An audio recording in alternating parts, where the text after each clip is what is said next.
सबसे पहले जो हम लोग समझना चाहते हैं वो है यहाँ पे इस वाले कॉन्सेप्ट में 3 इम्पॉर्टेंट चीज़ को इंटीग्रेट करेंगे, ओके। और इसको फास्ट बनाना है, इफ़ेक्टिव बनाना है, एंड इसका मेन एजेंडा ये है कि ये प्रोग्राम जो है बहुत स्मूथ हो, बहुत ईजी हो, बट बहुत इफ़ेक्टिव भी हो। तो इफ़ेक्टिवनेस किसी इंडिविजुअल का अगर हमें लेके आना है तो एस्ट्रोलॉजी के माध्यम से हम लोग यहाँ पे लेके आएंगे।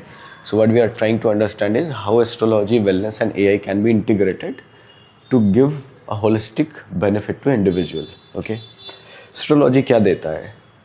इम्पॉर्टेंट बात यह है कि एस्ट्रोलॉजी उस इंडिविजुअल का बेस लाइन देगा, यानी कि उसकी जो जर्नी होगी, नेचुरल जर्नी जो होगी वो क्या होगी।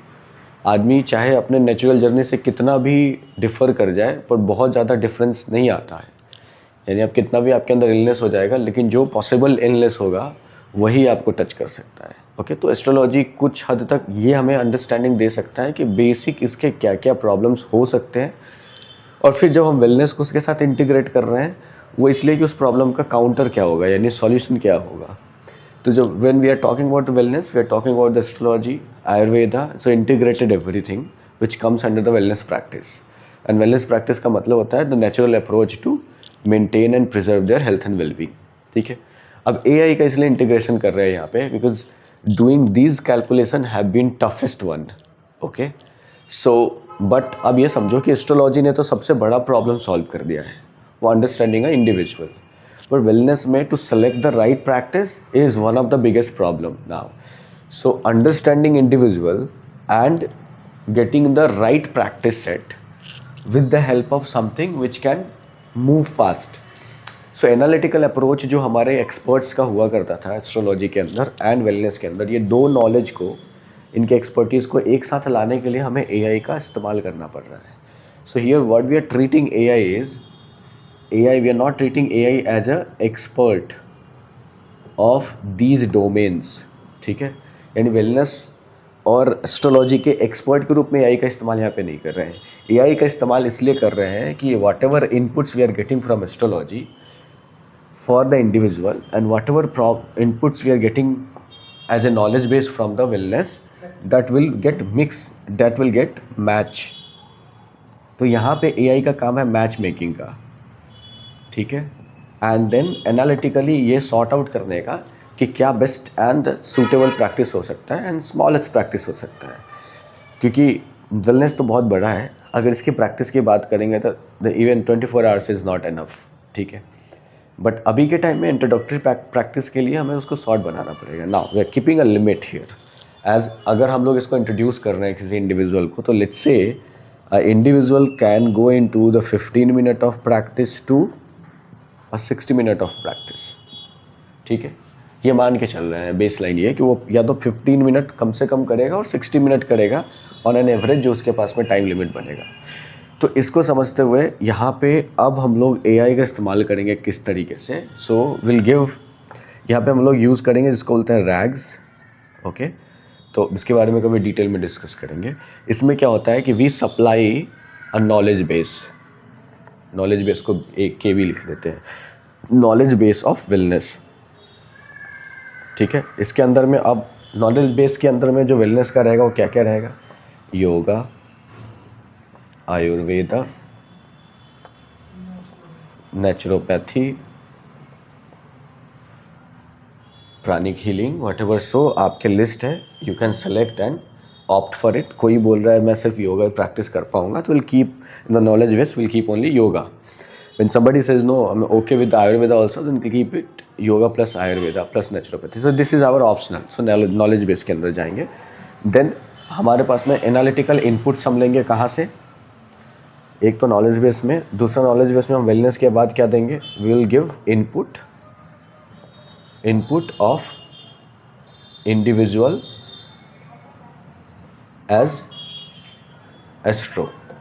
अब एस्ट्रोलॉजी का इनपुट हम किस तरीके से देंगे? तो यहाँ पे सो बेसिक इनपुट एस्ट्रोलॉजी के अंदर हम क्या डालते हैं?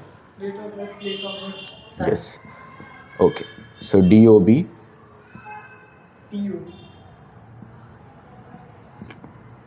टाइम एंड प्लेस, ठीक है। अब ये इतना दे देने से again will apply AI to generate a complete detail. उस डिटेल के इनपुट्स के बेसिस पर will find out a analytics of analysis of, और उसको लिख दो prediction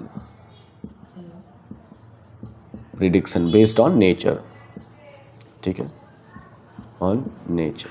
the reason why we are okay with this is, ये प्रिडिक्शन ये नहीं है कि आपको कैंसर हो सकता है, ये प्रिडिक्शन ये है कि आपके बॉडी का नेचर ये रहेगा, which is very close to align with the wellness practices. तो यहाँ से ये दोनों एक ही पेज पे आ जाते हैं. इस वजह से ये बहुत आसान हो जाएगा. Okay, so what we are doing कि यहाँ से जो हमारे हेल्थ एनालिटिकल इनपुट्स आएंगे, ठीक है, तो इसको हम लोग अगर बोल देते हैं हेल्थ एनालिटिकल इनपुट्स.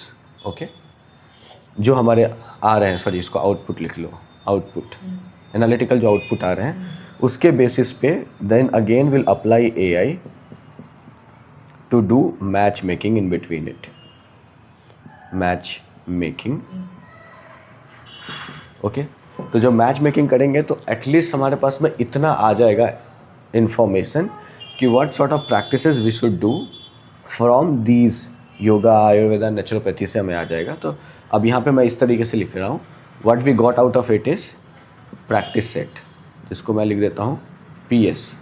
ठीक है, प्रैक्टिस सेट. अब हमारे पास में प्रैक्टिस सेट आ गया. ओके, एक और इनपुट हमारे को यहाँ से मिला है. वो इनपुट क्या मिला है? बिहेवियर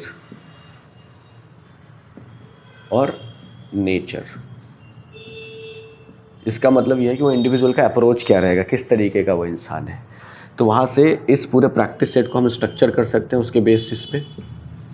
राइट, यहाँ पे भी हम एआई इस्तेमाल करेंगे to make it simple, because AI को हमने एक बता दिया है कि ये बिहेवियर और ये नेचर के बेसिस पे प्रैक्टिसेस ये आसान हो जाती है. तो ये again what it will do, it will create a complete structured practice set. Structured practice set.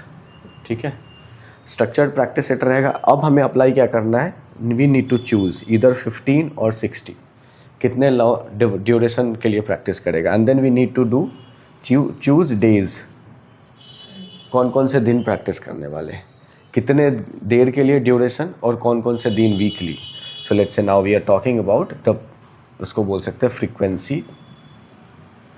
Frequency हो जाएगा वीकली करना है, बनाना है हमें, या मंथली प्लान बनाना है. देन नंबर ऑफ़ डेज़ वहाँ से हम लोग लिख देंगे कि भाई 5 days, 3 days, 2 days, and date लिख देंगे. अगर 3 डेज़ है तो MWF. ठीक है, अब ये सब जब हम यहाँ पे सप्लाई कर देंगे इसको इनपुट के तरीके से, then again AI, what AI will do, AI will again refine, जिसको आप बोल सकते हैं पॉलिशिंग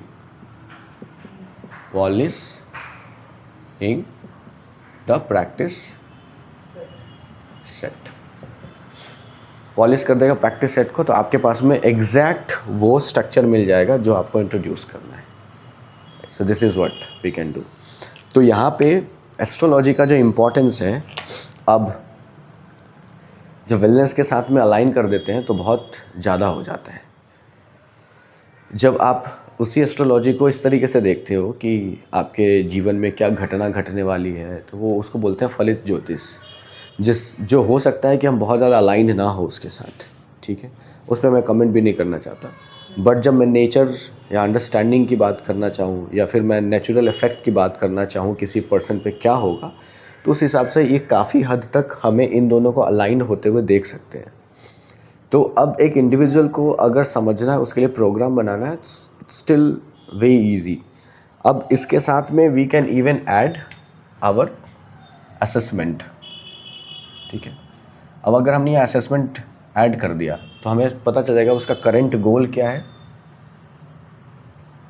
ठीक है, तो ये और पर्सनलाइज हो जाएगा. So this is what we are introducing, a generalized approach for the individual.